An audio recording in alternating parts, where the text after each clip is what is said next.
Hi guys, my name is Nancy and today I have a video for you that's going to show you how I made these cards from the Cricut Art Philosophy cartridge from Close to My Heart. So to begin with, everything that I used to make the card came from the Art Philosophy cartridge, and Close to My Heart now has 3 cartridges, but this one is my favorite still.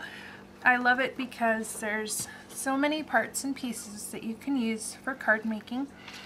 And I know that everything I'm going to need to make this card similar to the spring one is going to be found right inside. So I'll show you how the process of that was done. And then also I'll demonstrate how you can come up with this kind of a layout by yourself. Maybe by demonstrating the way that I come up with the layout for the card, will be able to help you to try this on your own. And I will also have the sizes that I used on the card available on the video, and I will leave lots of links for you guys when the video's over so that you guys can stop by and print out the measurements for yourself. So the first thing that I did was look at my cartridge, and I also start every time with a blank, this mat that you use for like a placemat when you're having a gathering, but I use these a lot for creating, and I'll show you why. I know that I'm going to want some kind of a mat for this card to go on, and I decided I wanted to make a pretty shaped card, so I just kind of flipped through the book to find a shape, maybe like a marquee or an oval card, or maybe one like this that I wanted to make my card out of. What I do next is kind of in my head or on another piece of paper, I start to sketch a design. I think I decided to use the square with the rounded corners like this, and then it has a little frame that goes like, pardon my drawing, it's really bad, but gets you the idea of what you want to make. I know that in the background I want to use a piece of really intricate, like the lace on the spring card, and this one has snowflakes, so I'm gonna give that a try. Snow, I just jot down snow. I know I'm going to want a sentiment, and with this cartridge there are so many little cute shapes that you can use to cut a sentiment with, so I know that that will go, you know, somewhere like this, and maybe I'll use some ribbon to decorate that a little bit. My bird is going to be showcased in the center. I want to put some kind of decorative border around it, and then, oh, this is going to be bad. Bird will be there with some leaves and stuff. So I just sketch out a rough idea first, and then flip through the book. Now this is where also my paper comes in handy, because what I started to jot down was the size approximately of what I was going to cut, and then also over here I started to write down the colors of the paper that I wanted to use to cut these parts. That way, when I had a rough idea of everything I wanted to do, all I had to do was start with a piece of 12 by 12 red cardstock, and I know that I needed to cut the mats, the base, the birds, a shape for around the frame, and a decorative layer for my sentiment. I put my red cardstock through the Cricut, and at first you just kind of have to guesstimate your sizes, and I cut all those pieces. I might have cut a few extra of some of them just because I don't know. And then same thing for the rest of my colors. In green, I know I wanted a branch and something else. Oh, I wanted to see maybe a frame in the green instead of the red, just to see if it looked better. I cut my branch and then my holly leaves instead of the spring flowers on the spring card. So next we'll move ahead to starting to assemble this card. And what I ended up with was some 5-inch pieces for my base. And if you don't know how to connect these two pieces to make a card base, I will leave you a link for another video on that. It's pretty easy. But right now I'm gonna just work on this card front. The next steps are just to start building the card, and I know that I want to have some blue sky color in the background. And then what I'll have next is my snowflake mat. And I think just for time's sake, I'm not going to glue all these pieces right now, just so you guys can get the general idea. And then I'll show you the finished card at the end. I have the frame that I cut from the same square shape. And then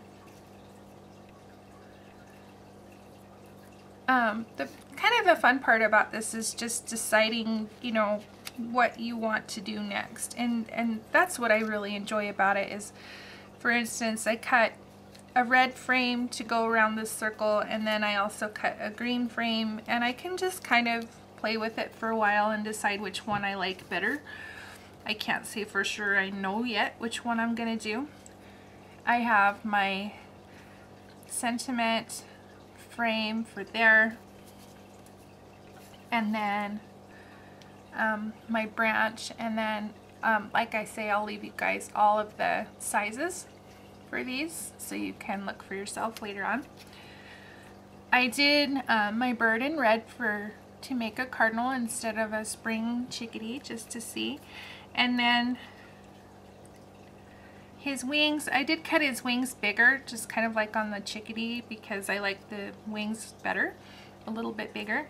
I even cut another layer of wings in case I want to double those up and make him really dimensional.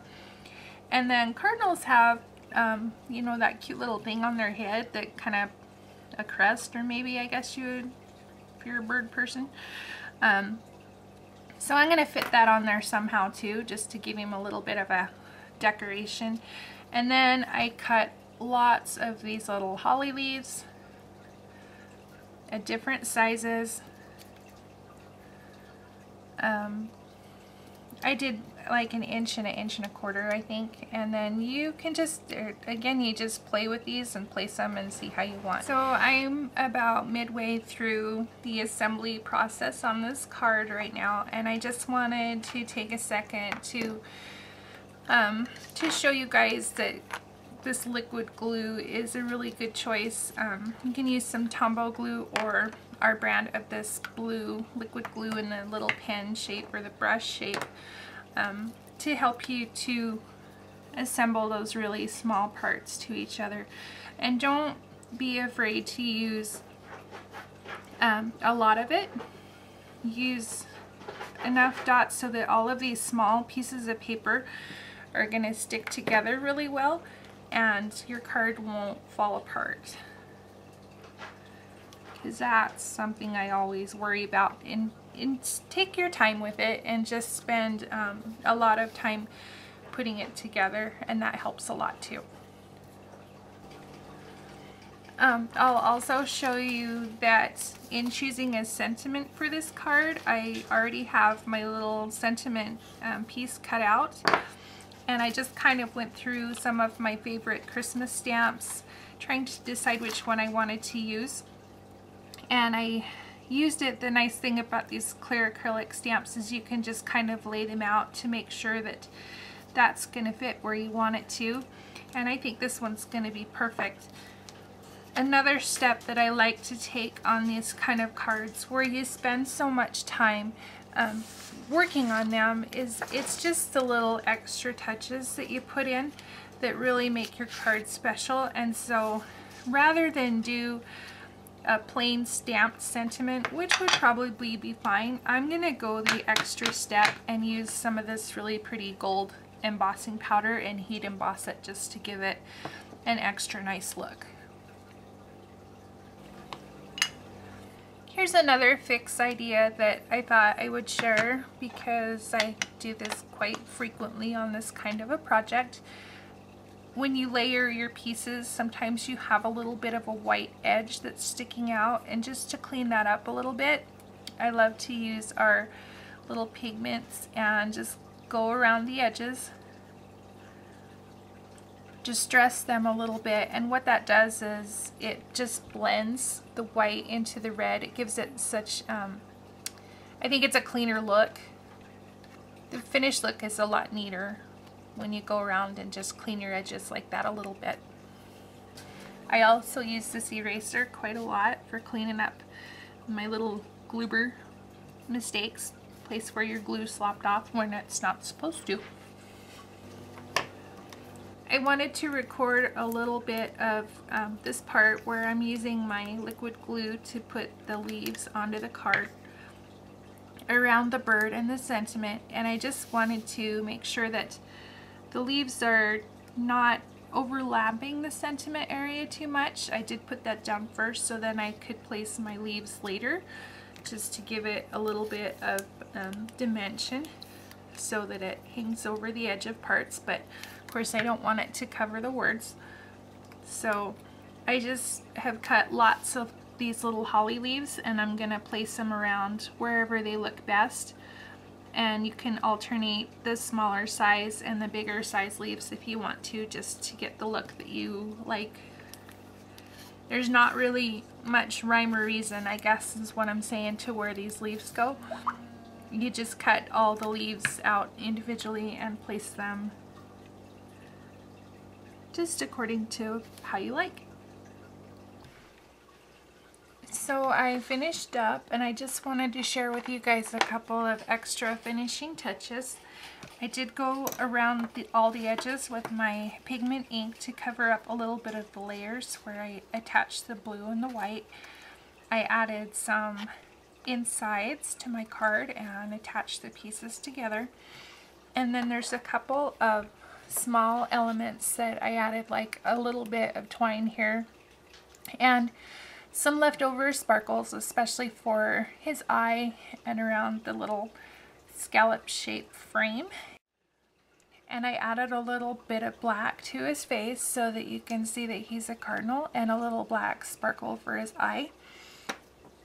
Some other things that you could do would be maybe some stardust glitz. You could add that a little bit to maybe to the berries or the leaves to make them look like they frosted a little bit. I think I like that a lot. That's kind of fun. So thanks for watching my tutorial on the Christmas version of the bird cards. I'm hoping to do one for fall and maybe for summer with some different colored birds, and I'd love to see what you guys can come up with as well from your Art Philosophy cartridge. Thanks for stopping by.